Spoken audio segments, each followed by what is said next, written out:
જામનગરના town hall ખાતે આમ આદમી પાર્ટીની જે સભા હતી અને આ સભામાં ગોપાલ ઇટાલિયા પર જૂતું ફેંકાયું છે અને હવે આ ઘટનાને લઈને ગુજરાતનું રાજકારણ બરાબરનું ગરમાઈ ગયું છે અને હવે ડેડિયાપાડાના ધારાસભ્ય ચૈતર વસાવાની આ સમગ્ર ઘટનાને લઈને પ્રતિક્રિયા સામે આવી છે, જેમાં તેમના દ્વારા કહેવામાં આવ્યું છે કે આ ખૂબ જ નિંદનીય ઘટના છે અને કેટલીક પાર્ટીઓ હવે સહન નથી કરી શકતી કે જે રીતે આમ આદમી પાર્ટીનો જે જનાધાર છે તે બધા જ વર્ગોમાં વધી રહ્યો છે તે કેટલીક પાર્ટીઓથી સહન નથી થઈ શકતું અને એટલા માટે જ આવી જે જાહેર સભા કે જાહેર કાર્યક્રમ હોય છે આમ આદમી પાર્ટીના તેમાં આવા હુમલા કરાવવામાં આવે છે અને આવી રીતે જ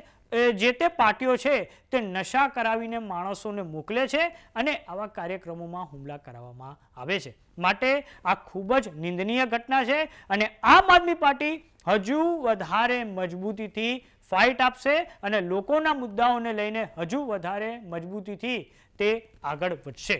તાવો સાંભળીએ ડેડિયાપાડાના ધારાસભ્ય ચૈતર વસાવાએ ગોપાલ ઇટાલિયા પર જે હુમલો થયો જામનગરમાં જે જૂતું ફેંકવામાં આવ્યું તેને લઈને શું પ્રતિક્રિયા આપી છે। આજે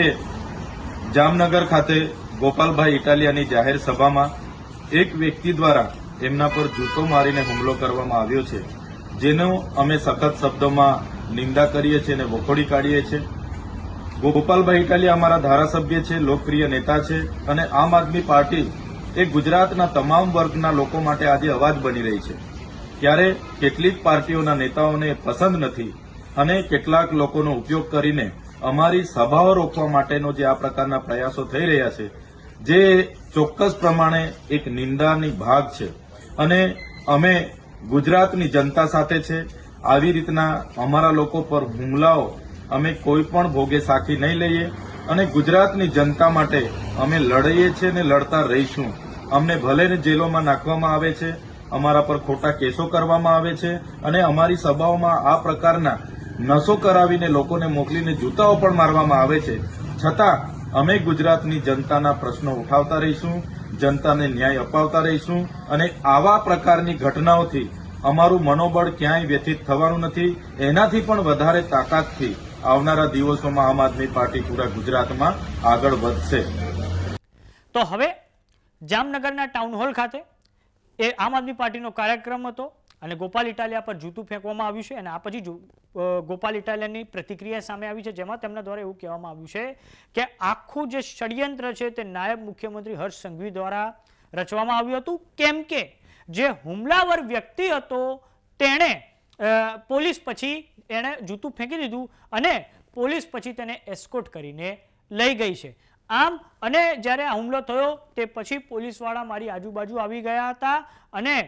આમ આખું મોટું એક કાવતરું છે અને નાયબ મુખ્યમંત્રી હર્ષ સંઘવી દ્વારા આખું કાવતરું કરવામાં આવ્યું હતું। આ પછી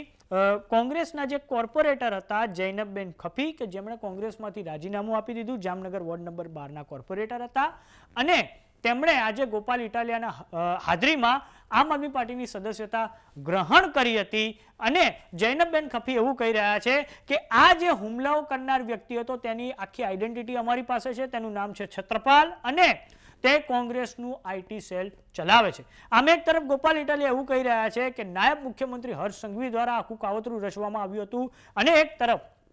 ત્યાં હાજર કોર્પોરેટર એવું કહી રહ્યા છે જૈનબબેન ખફી કે આખું કાવતરું કોંગ્રેસ દ્વારા કરવામાં આવ્યું હતું અને કોંગ્રેસ ખૂબ નીચલી સ્તરની રાજનીતિ કરી રહી છે। પરંતુ એક વસ્તુ ચોક્કસ છે કે ગોપાલ ઇટાલિયા પર આ જૂતું ફેંકવામાં આવ્યું તેના લઈને રાજકારણમાં બરાબરનો ગરમાવો આવી ગયો છે। આજથી થોડાક વર્ષો અગાઉ 2017ના વર્ષમાં ગોપાલ ઇટાલિયાએ ગુજરાત વિધાનસભાના પરિસરમાં આ જૂતું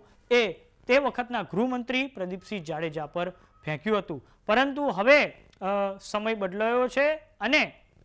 પાત્રો બદલાયા છે અને જાણે એવું કહી શકાય કે કર્મનું આ ફળ મળ્યું છે અને હવે ગોપાલ ઇટાલિયા પર આજે 5મી ડિસેમ્બર 2025ના રોજ જૂતું ફેંકવામાં આવ્યું છે અને રાજકારણમાં બરાબરનો ગરમાવો આવી ગયો છે। તો આ બાબતે આપનું શું માનવું છે ચૈતર વસાવાની પ્રતિક્રિયાને લઈને અમને કોમેન્ટ બોક્સમાં લખીને જરૂર જણાવો। જો તમે અમને યુટ્યુબ પર જોઈ રહ્યા તો સબસ્ક્રાઇબ કરો, જો તમે અમને ઇન્સ્ટાગ્રામ અને ફેસબુક પર જોઈ રહ્યા તો ફોલો કરો, સાથે જ અમારી વોટ્સએપ ચેનલ આવી ગઈ છે જોઈન કરવાનું ના ભૂલતા।